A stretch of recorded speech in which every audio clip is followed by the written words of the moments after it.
Hi friends, ఇదైతే మనకి railway recruitment cell అనమాట. ఆర్ఆర్సీకి సంబంధించినటువంటి జైపూర్ డివిజన్ ఏదైతే ఉందో మనకి నార్త్ వెస్టర్న్ రైల్వే అంటారు. దానికి సంబంధించినటువంటి 2000 ఐటీఐ అప్రెంటిస్కి సంబంధించినటువంటి అప్లికేషన్ అయితే ఈ రోజే స్టార్ట్ అవుతున్నది అనమాట. 3 అక్టోబర్ 2025 ఇంకా 2 నవంబర్ వరకు మనకి టైం అయితే ఉన్నదన్నమాట. దీనికి సంబంధించి మనకి ఎటువంటి ఎగ్జామినేషన్ కానీ ఏమీ లేదు. అలాగే ఫీజు సంబంధించి కూడా ఎస్సీ ఎస్టీ ఫీమేల్ క్యాండిడేట్స్కి పీడబ్ల్యూ క్యాండిడేట్స్కి ఫీజు ఏం లేదనమాట.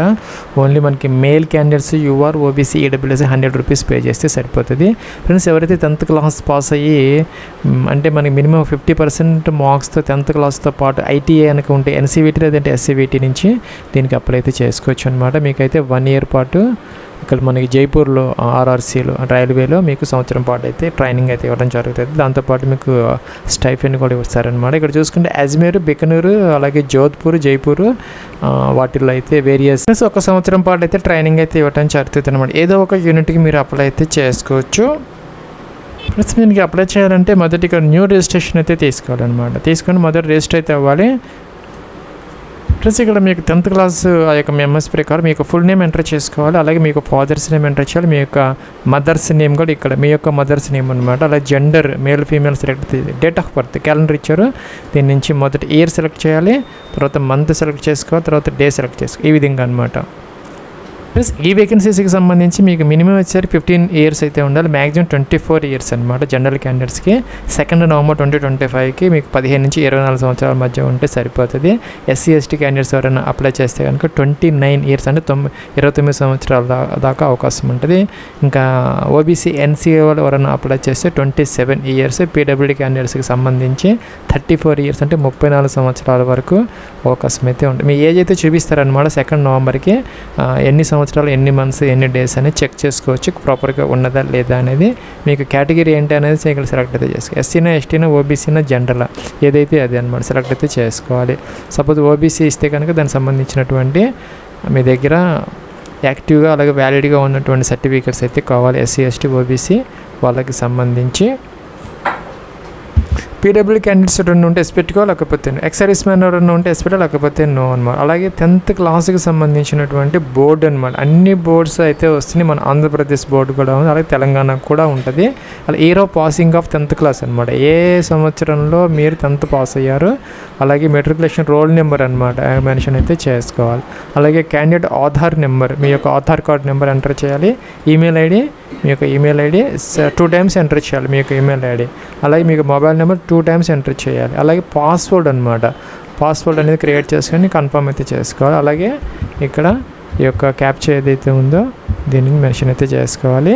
ప్లస్ మన పాస్వర్డ్ వచ్చేసరికి మనకి మినిమం ఒక 8 క్యారెక్టర్స్ లెంత్తో ఒక లోయర్ కేసు, అప్పర్ కేసు, ఒక నెంబరు, అలాగే ఒక స్పెషల్ క్యారెక్టర్ ఇక్కడ ఇచ్చారనమాట. వీటిలో ఏదో ఒకటి అలాగే combination of alpha numerics create చేసుకొని కన్ఫర్మ్ అయితే చేసుకోవాలి. తర్వాత మనం రిజిస్టర్ అయితే అవ్వచ్చు. ఫ్రెండ్స్, మనం రిజిస్టర్ అయితే అయిపోయాము. ఇంకా లాగిన్ అవ్వడానికి 2 ఆప్షన్స్ ఉన్నాయి. ఒకటైతే ఈమెయిల్, పాస్వర్డ్. మనం అక్కడ ఈమెయిల్ ఇచ్చాము, అలాగే పాస్వర్డ్ మనమే క్రియేట్ చేసుకున్నాం అనమాట. లేదంటే మీ యొక్క ఈమెయిల్ ఐడితో పాటు డేట్ ఆఫ్ బర్త్ ఇచ్చేయినా కూడా మీరు లాగిన్ అయితే అవ్వచ్చు. Email ID, date of birth capture ఇచ్చేసి మీరు ఇక్కడ లాగిన్ అయితే అవ్వచ్చు.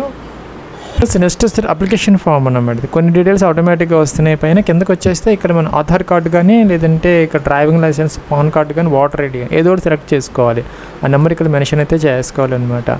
సో అక్కడ మన ఆధార్ కార్డు నెంబర్ ఆల్రెడీ ఇచ్చాము, అయినా కూడా ఇక్కడ మనం ఆధార్ సెలెక్ట్ చేసుకోవచ్చు అనమాట. ఆధార్ కార్డ్ నెంబరు, లేదంటే ఆధార్ ఎన్రోల్మెంట్ నెంబర్ అయినా ఇవ్వచ్చు, ఏదో ఒకటి అనమాట ఇక్కడ అయితే చేసుకోవచ్చు.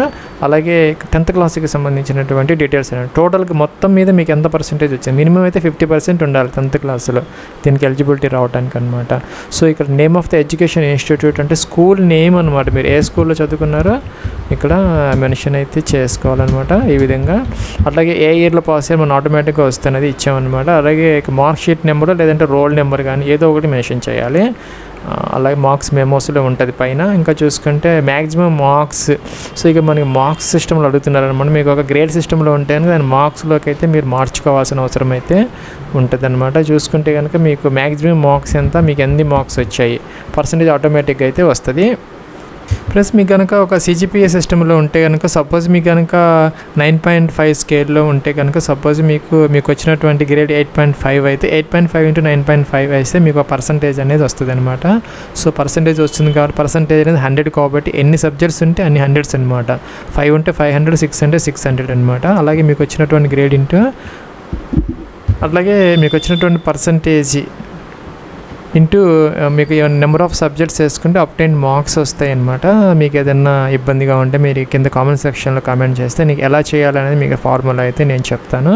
ఆ విధంగా మీరైతే ఈజీగా చేసుకోవచ్చు. ఇంకా అప్లై అండర్ యూనిట్ అనమాట. ఏ యూనిట్కి అప్లై ఇందాక మనం చెప్పినట్టుగా అజ్మీర్, బికనూరు, జైపూర్, జోధ్పూర్ అలాగ ఉన్నాయన్నమాట. వాటిల్లో కూడాను ట్రేడ్స్ ఉన్నాయన్నమాట. మీరు చూసుకోవచ్చు అనమాట. ఇక్కడ చూసుకుంటే ఆ ట్రేడ్స్లో మీరు దేంట్లో అయితే ఐటీ చేశారో ఏ యూనిట్లో ఎక్కువ వేకెన్సీస్ ఉన్నాయి ఇలా ఉంటుంది అనమాట టేబుల్స్ మనకి. ఇక్కడ సపోజ్ ఇక్కడ చూసుకుంటే మనం డిఆర్ఎం ఆఫీస్ అజ్మీర్ చూసుకుంటే కేటగిరీ ఉంటుంది. మీ కేటగిరీ అంటే మీరు ఏ ట్రేడ్లో ఐటీ చేశారో దాంట్లో టోటల్ వేకెన్సీస్ ఎన్ని ఉన్నాయి అని చూసుకొని మీరు ఏ యూనిట్కైనా ఒక యూనిట్కి అప్లై అయితే చేసుకోవచ్చు అనమాట. సెలెక్ట్ అయితే చేసుకోవాలి. ఈ విధంగా అక్కడే మీకు ట్రైనింగ్ అయితే సంవత్సరం పాటు ఇవ్వడం జరుగుతుంది. ఐటీఐకి సంబంధించినటువంటి డీటెయిల్స్ అనమాట. ఇక్కడ మీరు దేనికి అప్లై చేస్తామంటే ఆ ట్రేలో తప్పనిసరిగా ఐటీఐ అయితే పాస్ అయితే ఉండాలన్నమాట. సో ఇక్కడ మీరు మీ యొక్క ఇది ఏదైతే ఉన్నదో ట్రేడ్ ఆ ట్రేడ్ సెలెక్ట్ అయితే చేసుకోవాలన్నమాట ఇక్కడ. సో ఒకవేళ మీ ఫిట్టర్ అయితే కానీ ఫిట్టర్లో కూడా వేరియస్ ఇవైతే ఉన్నాయన్నమాట. దానికి సంబంధించిన దేంట్లో చేశారో అది సెలెక్ట్ అయితే చేసుకోవాలన్నమాట. అప్లికేషన్ ఫర్ ద ట్రేడ్ మీరు ఏ ట్రేడ్కి అప్లై చేస్తున్నారో దానికి సంబంధించిన దానికి అప్లై చేయాలి. సపోజ్ ఫిట్టర్ అయితే ఫిట్టర్, అదే మీరు ఎలక్ట్రీషియన్ అయితే ఎలక్ట్రీషియన్ అనమాట. సపోజ్ ఈ విధంగా దానికి మాత్రమే అప్లై చేయగలరు. కాబట్టి year of passing of ITI అనమాట. ఐటీఐ అనేది ఏ ఇయర్లో పాస్ అయ్యారు, ఎస్సీవీటీనా లేకపోతే ఎన్సీవీటీనా సర్టిఫికేట్ నెంబర్ మెన్షన్ చేయాలన్నమాట. ఎస్సీవీటీ అయితే ఎస్సీవీటీ నెంబరు, అలాగే ఎన్సీవీటీ అయితే ఎన్సీవీటీ యొక్క సర్టిఫికేట్ నెంబర్ అనమాట ఇక్కడ మెన్షన్ చేయాలి. డేట్ ఆఫ్ సర్టిఫికేట్ ఇష్యూ అనమాట. ఐటీఐ సర్టిఫికేట్ డేట్, ఆ సర్టిఫికేట్ డేట్ ఉంటుంది. అలాగే మ్యాక్సిమం మార్క్స్, టోటల్ మార్క్స్ అనమాట. మీకు మొత్తం మార్క్స్ ఎంత, మీకు ఎన్ని మార్క్స్ వచ్చాయి ఇక్కడ మెన్షన్ అయితే చేసుకోవాలన్నమాట. సో సపోజ్ ఇలాగనమాట ఎన్ని వస్తే అన్ని మెన్షన్ అయితే చేయాలి. పర్సంటేజ్ అనేది ఆటోమేటిక్గా అయితే వస్తుంది. సో ఆ విధంగా అయితే వేసుకోవాలి. మీ యొక్క మార్క్స్ మేమర్స్ దగ్గర పెట్టుకొని వేసుకోవాలన్నమాట. నేమ్ ఆఫ్ ద ఇన్స్టిట్యూట్ అనమాట. ఏ ఐటీఐలో మీరు ఐటీఐ చేశారనేది మెన్షన్ అయితే చేసుకోవాలి. ప్లస్ ఇంకా అడ్రస్ డీటెయిల్స్ అనమాట. అంటే మనకి కరస్పాండెన్స్ అడ్రస్ కోసం ఇక్కడ హౌస్ నెంబర్ లేదంటే లొకాలిటీ, విలేజ్, తాలూకా, సిటీ లేదంటే విలేజ్ అనమాట. ఏదైతే అది పైన విలేజ్ ఇవ్వచ్చు, సిటీ అయితే సిటీ ఇవ్వచ్చు. స్టేట్ మీ అడ్రస్లో నుంచి స్టేట్, డిస్ట్రిక్ట్ అనమాట. అన్ని డిస్ట్రిక్ట్స్ అయితే మనకి ఇక్కడ వస్తున్నాయి. ఓల్డ్ డిస్ట్రిక్ట్స్ వస్తున్నాయి, ఎంటర్ చేయొచ్చు, ప్రాబ్లం లేదు. పిన్ కోడ్ ఎంటర్ చేయాలి.